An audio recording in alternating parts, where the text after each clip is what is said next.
Imagina a seguinte situação. Hum, uma pessoa sofre uma lesão bem específica ou um desgaste neurológico, mas, tipo, o QI dela permanece intacto, totalmente normal. Uhum, a inteligência pura ali operando. Exato.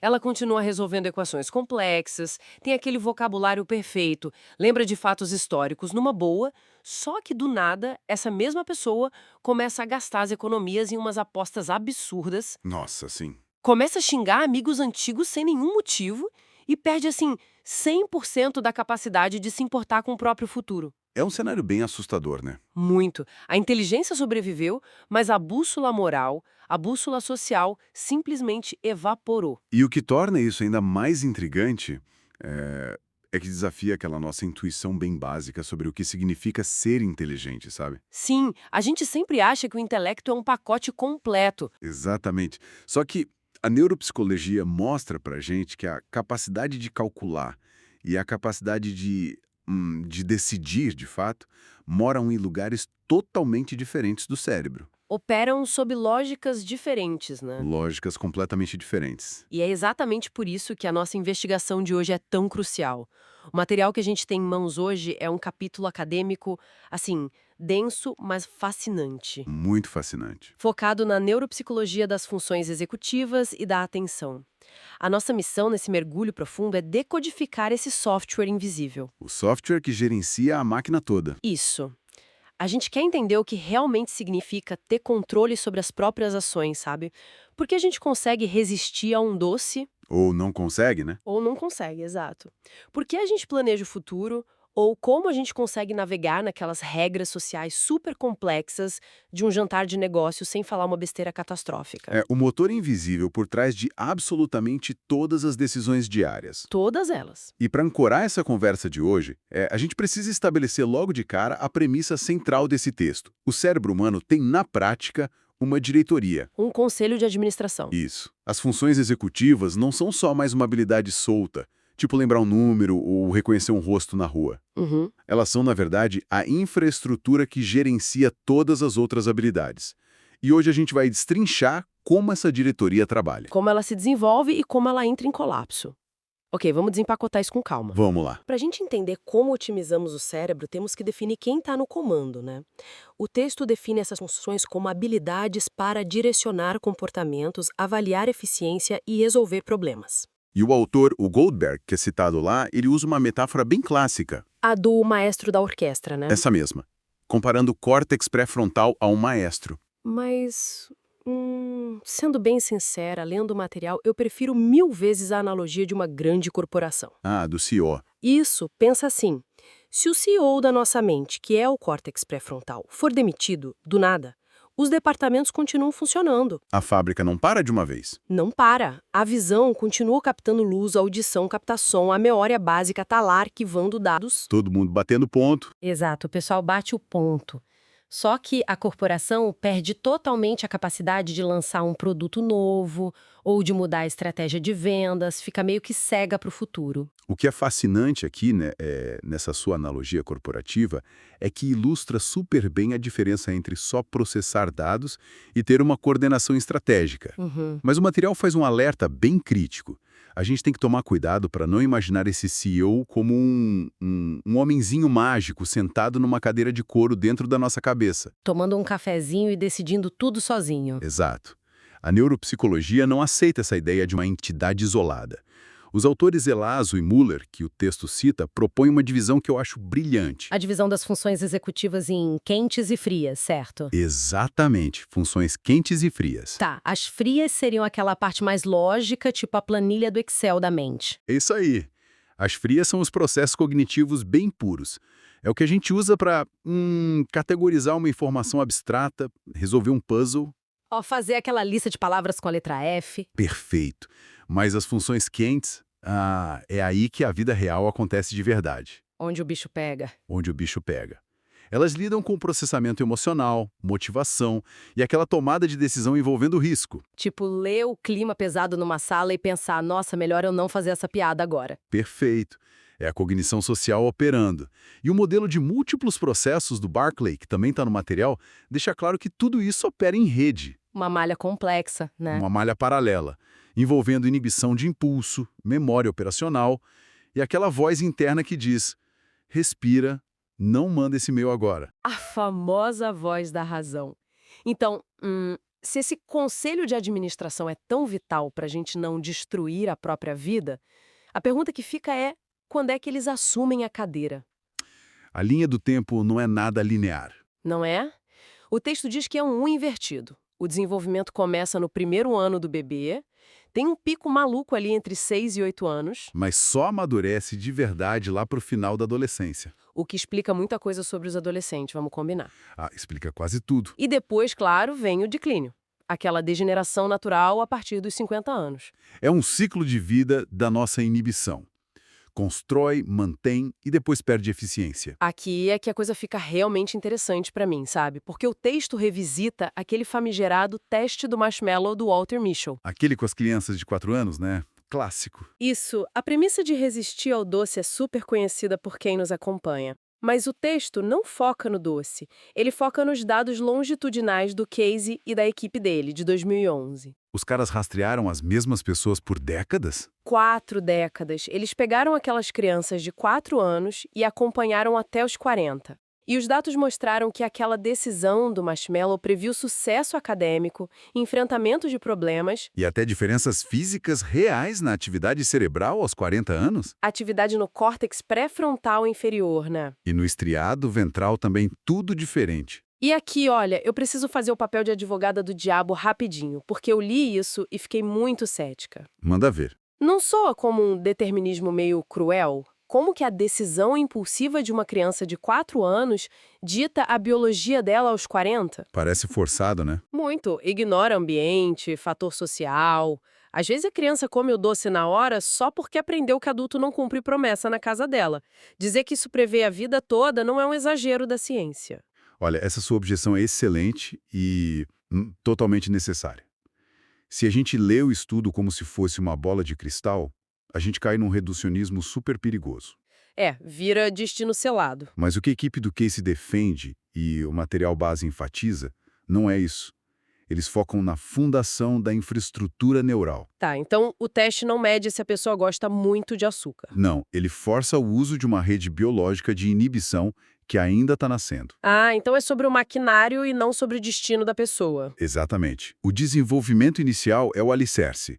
Uma disfunção precoce, seja por genética ou um ambiente muito ruim, aumenta brutalmente o risco de TDAH ou autismo.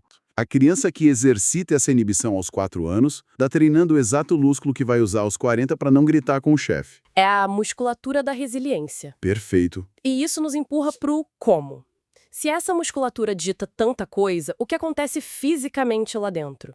O material descreve 3 circuitos paralelos do pesquisador Bradshaw. Os 3 grandes caminhos. Isso. Vamos dissecar o primeiro, o circuito dorso-lateral. Bom, o dorso lateral é o quartel-general do planejamento. Imagina ele como uma área de convergência do cérebro. Onde tudo se encontra. Visão, audição, memórias antigas. Tudo cruza ali para formar um plano de ação na hora. E tem um déficit fascinante que o texto menciona. Se a pessoa tem lesão aí, ela até aprende coisas novas. A informação entra. Entra. Se você der uma dica, ela lembra. Mas a pessoa perde a capacidade de evocação espontânea. Ela não busca informação sozinha. É tipo ter um computador cheio de arquivo, mas deletaram a barra de pesquisa do Windows. Você sabe que o arquivo tá lá, mas não consegue buscar. É uma falha de acesso estratégico, sabe? Muito frustrante. E aí a gente tem o segundo circuito, que é o do símbolo anterior. Que cuida da motivação, né? Motivação, atenção e inibição profunda. É tipo o freio de mão de emergência do nosso cérebro. Uma lesão aí causa apatia, pelo que eu li. Uma apatia extrema. Nos casos graves, o paciente entra em mutismo acinético. Ele não fala e não se move. E não é paralisia muscular. O motor de arranque da vontade pifou. Pifou totalmente. Caramba. Mas o terceiro circuito foi o que realmente me deixou chocada. O circuito órbitofrontal. Ele explica aquela história da introdução. Assim, o grande integrador emocional. Ele governa o comportamento social e a empatia, né? E o texto invoca a hipóxia dos marcadores somáticos do Antônio Damasio para explicar. Uma teoria brilhante. Muito. Porque pelo texto, os marcadores somáticos são aquelas sensações viscerais. O corpo sinaliza o risco antes da mente consciente tomar a decisão. O famoso frio na barriga. Isso. É o sentido aranha da vida real. O suor frio apita dizendo, não faz essa piada, antes do racional calcular que você vai ser demitido. Se conectarmos disso a um panorama maior, entender os marcadores somáticos muda tudo. O cérebro monitora o corpo para prever o futuro. Uhum. E aí a lesão no órbito frontal é devastadora. Corta a conexão com os marcadores somáticos, o alarme do corpo simplesmente silencia. E aí entra o que o Damasio chama de miopia para o futuro. Exato. A síndrome desexecutiva. A inteligência lógica continua lá, A pessoa fica presa no agora. totalmente presa no agora. Ela não sente mais aquela ansiedade antecipatória de uma consequência ruim. Ela perde a capacidade de calcular o risco real. Fica infantilizada, quebra a regra social, age com impulsividade destrutiva porque ficou cega para as consequências no tempo. Mas olha, isso levanta um desafio monumental para os diagnósticos. Com certeza. Como que um psicólogo encontra esse defeito se não existe exame de sangue para miopia para o futuro? A inteligência está normal. O QI mascara o problema. Exato.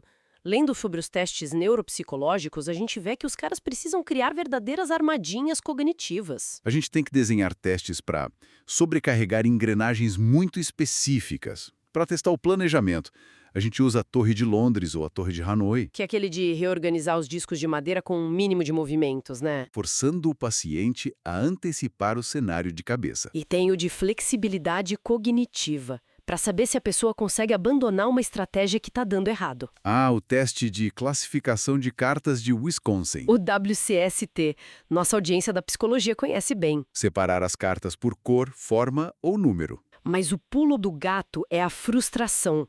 A regra muda do nada. Silenciosamente.